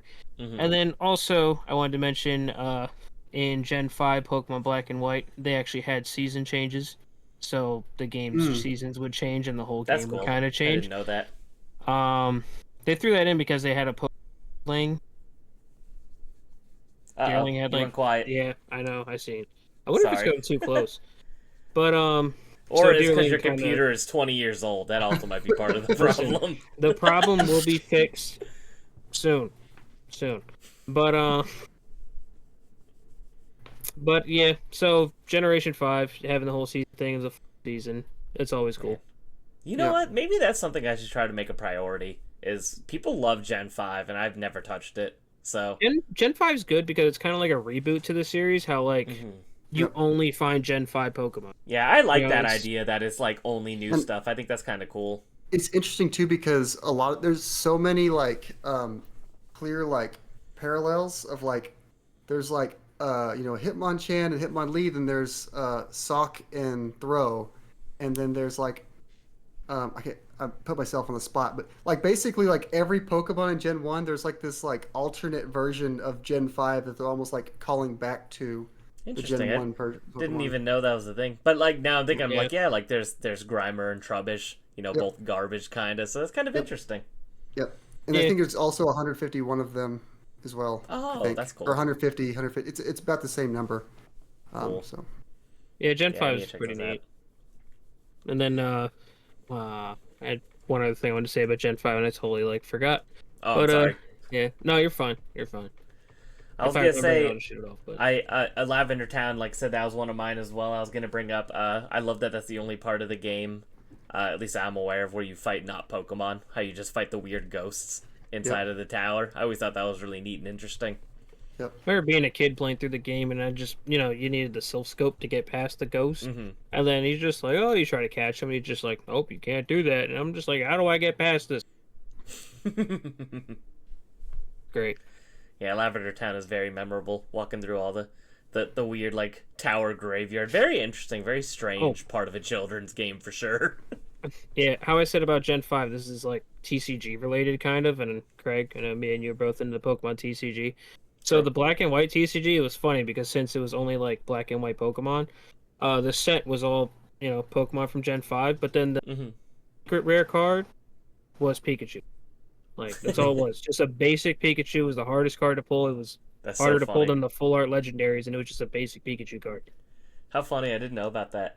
I Who's know it's the funny because it's Pikachu? like I had a lot of Pokemon cards as a child, obviously, and then now I collect a lot of the modern stuff. But there's a ginormous gap of like anything after like the second or third set of Pokemon cards up until probably like maybe the last 4 years of Pokemon cards where I just don't know anything about them. Like what's valuable, what people care about, what's cool, and it's like I would love to just start doing some research on like the like Pokemon cards from like the year 2004 to like 2020. I think that'd be interesting to go back and try to see. Those, like the Ruby and Sapphire sets, are like some of my favorites with the first ever like EX cards. They brought back Mhm. EX like 9 times, but when it had Yeah. like the silver glittery border, Hmm. I just love those cards so much. Yeah, I need to look into some of those. I bet that'd be interesting. Shout out to Pokemon cards. Much more fun than collecting Shout out video to games. Pokemon cards. Giratina V. There he is. I have that card too. I just had a random pack sitting here, and I had no clue what was in it, but that was in it. There you go. Spooky. Spooky. Is it spooky. ghost? Oh, look at that! Yeah. On brand. I was gonna bring up Threed from Earthbound. I don't know if either of you guys have gotten far enough in Earthbound to know Threed. Yeah, I mean, I've gotten to Forside, so Okay, Oh. so yeah, I've been to Threed. Threed is awesome. It is like a town that's like overrun with like zombies and all this weird, interesting stuff. The whole town looks like dark and sad and spooky up until you save the day there, of course. But yeah, it's just fun.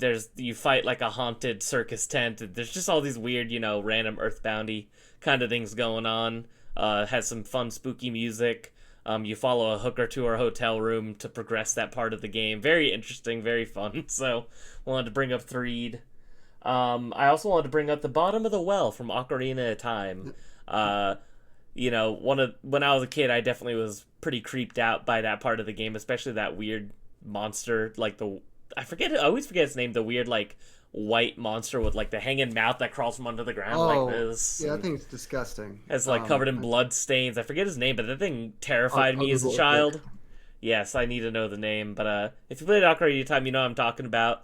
That's the part of the game where you get the lens of truth, so you can see through invisible walls. It's called the Dead Hand.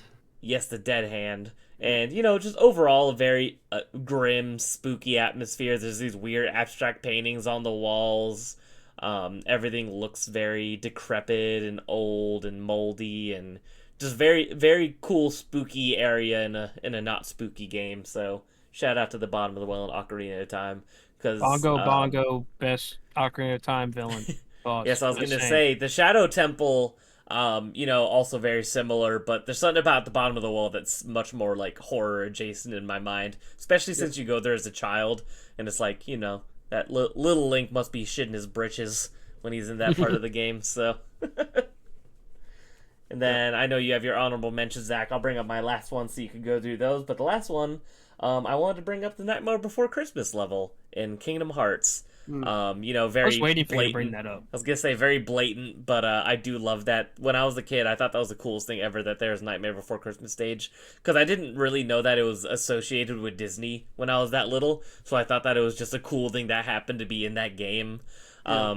But definitely one of the more fun, cool parts of that game. The Oogie Boogie boss fights I really enjoyed as a child too. I thought they were super fun. So shout out to Nightmare Before Christmas. You also go there in Kingdom Hearts 2, but it's much more of a cool surprise in Kingdom Hearts 1. And then young Craig went to Walmart, seen a Jack Skellington plush, and was like, "That's the guy from Kingdom Hearts." I said, holy shit. Nice. All right, well, that's it for my list. So I'm sure there's plenty more levels and things I didn't think of, but I don't know. Like I said, it was surprisingly difficult to think of stages. I thought I would be able to come up with a lot more off the top of my head, but like I said, I didn't want to cheat and use Google and then be like, oh yeah, that one. So I tried to keep it what was in my memory banks. Nice. I have a couple honorable mentions. I had Lavender Town and then like Bongo, Bottom Well, all that stuff. So glad you brought that up. This one's not really like a Halloween or fall, but more of like a horror thing. I was just gonna say this Metroid Fusion in general, just being like an abandoned spaceship, being like Yeah. hunted by an alien wearing your skin, basically.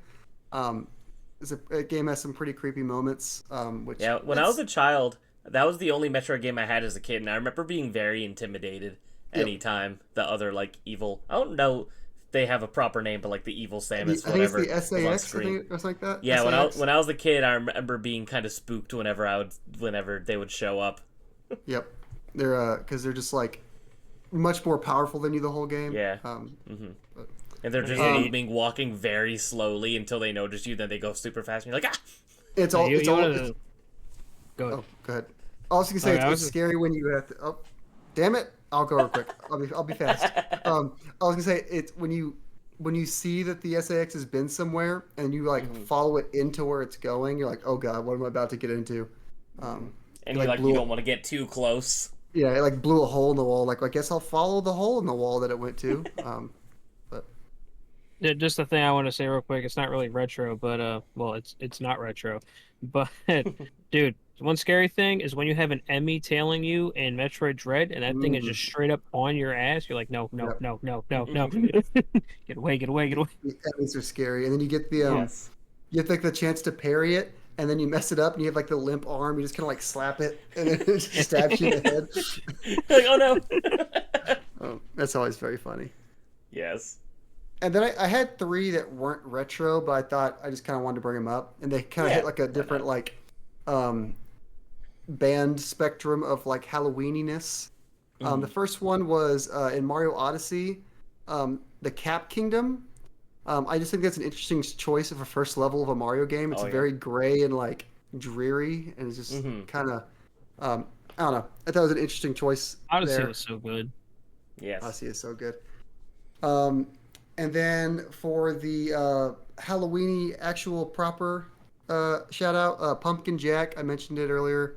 I think I mentioned it earlier. Maybe it was off video. I can't remember now, but it's like an indie like medieval, basically, and it's just like very much Halloweeny. You play as Pumpkin Jack. You are the Pumpkinhead Jack. Very fun game. I played it either last Halloween or a couple Halloweens ago, and it's a very good game to get you in the mood for the season. And then my fall shout out, the Akala region of Breath of the Wild, Tears of the Kingdom. That's where like the leaves are all red and orange and yellow. Like if I don't know if it's meant to be like the autumn area, but it feels like the autumn area of the map. I always that's the one area I like taking my time and walking through real slow, and enjoying the views. So That's another game I enjoyed watching my favorite streamer, Bird Dog Gaming, play. man, that was one of my favorite streams he ever did. Dude, he was solving things in the most complex way, and I was there for it. It's like, no, make a little car. Well, I'm gonna build this whole. It was great. I wish he my God. archived his streams because I would. I mean, you could go back on his tweets. You can but, go back to his tweets and find it. Yeah, but man, that was a good stream. I almost threw up. I was laughing so hard at one point. Oh, so good. Oh, one last thing I randomly remembered I want to bring up. You guys may or may not know this. I think this is a very niche thing. But back in the day, there used to be these Garfield Flash games, and they were like Garfield Haunted House games. Have you guys ever seen these? They're super, super fun. I don't know if there's a way to play them anymore since they're, Flash, and Flash doesn't exist anymore. You might have to watch the YouTube videos. But they were like these point-and-click adventure puzzle games where he plays Garfield going around a haunted house. And it's so funny because they were so mean. Like, they were legitimately scary, and they were these games on kids' websites, but they had, like, really, really intense jump scares and extraordinarily loud noises out of nowhere. It was, like, very fuck you to children. It was very funny because it was, like, definitely not appropriate because of how, like, extreme the jump scares and stuff were in it. Like, there'd be, like, there was one puzzle I remember in particular where it was, like, you zoomed in on a painting, and, like, it was like you were supposed to be looking for a key, like, on the painting where you could click on and take it, like, because it was one of those kinds of games, and you'd be looking and it's like nothing would come up, and it's like you just keep clicking on it and checking it again and again, and then one time when you're there for like just more than 10 seconds, the whole screen just changes to like this horrifying creature and like has like this loud like boom noise and scares the shit out of you. And I was just like, this is so mean. Like, I remember as a kid I was afraid to play this Garfield game. I thought it was terrifying, and the whole time it's like you're just looking for donuts. Like, that's the whole point of the game. It's so stupid. But I had to bring that up because there has to be at least someone out there that knows this. They were some of the greatest, funnest horror games ever, and they're just Garfield Flash games, so want to give a quick shout out to those. Nice. We do have one nice long write-in here that I could read for y'all. This is from Jason. Jason says, "Hello guys, Jason here once again. You ask what are your favorite Halloween follows in video games? Well, how about some of my favorite Halloween fall games? Let's start off with Costume Quest 1 and 2. Very fun RPGs where you play as kids trick-or-treating on Halloween night, going on an adventure. Then there's the game Pumpkin Jack, which is a 3D action platformer where your head is an actual pumpkin, where he makes a deal with the devil to stop the wizard from breaking the devil's curse that has been put upon the land. Or how about a game that literally has Halloween in the title, Halloween Forever, where you play as Pumpkin Man. Yes, I know, very original, trying to find out what the mysterious things are happening in the pumpkin patch on Halloween to discover why things are so creepy, and hey, your weapon is candy corn." Real quick check. Candy corn, yay or nay? Double thumbs up. I love candy corn. Oh my god. You know what the best is? The little pumpkins that are made of like candy corn. Have you ever had those? Yeah, I have had Those those. are It's like eating 10 things of candy corn at once. Fucking incredible. I love candy corn. Why is candy corn so notorious? Some people hate Some candy people, corn. like they think it's like the most abhorrent thing in the world, and I'm just like, I wish we had it year long. I think it's I delicious. love candy. Thank you for This reminding is me a- of almost candy corn scenes. This is a little off topic, and it's not really candy corn. But what are your thoughts on black licorice? 'Cause that's another kind of. I like black licorice, Indifferent, I think. Yeah. Indifferent on that. But candy corn, pro candy corn all the way. Bury me in candy corn when I pass away. All right, where were we? One last Halloween game that you wouldn't think of as a Halloween game, Super Mario World. Normally isn't, but once you beat all the special levels, the game changes where the levels look like fall with the tree leaves turn brown, and the Piranha Pants turn into pumpkins, the Bullet Bills turn into crows, and the Koopa Troopas are now wearing Mario masks. Is that real? I had no idea about that. Yeah, so That is so fun. great pull there, Jason. I can't remember. I don't know if it's when you beat all the levels or if it's I did it so long ago. It might be when you get all the exits. It might be when you get all like the Yoshi coins, the dinosaur coins. It might just be when you get all 96 exits. But yeah, it changes from like summer, spring to like autumn. The whole That's color so cool. palette I had changes, no all the idea. sprites change. And when you do the credits, you know how it does the credits like the it's literally like showing the characters like in the credits, like they're part of the game. It has like their fall versions also in the credits there too. So I didn't even know That's that either. really cool. How yeah, look fun. it I up. had no idea It's about actually that. really neat. Make sure you want to replay the levels after you play them all the first time. That's cool. Good to know. All right, and then he said, let's see, just one last thing I need to say to you fellas. Heed my advice. Don't say that remake's name 3 times as it will summon, and there's no game scarier than that game. Just thinking about it is giving me the chills.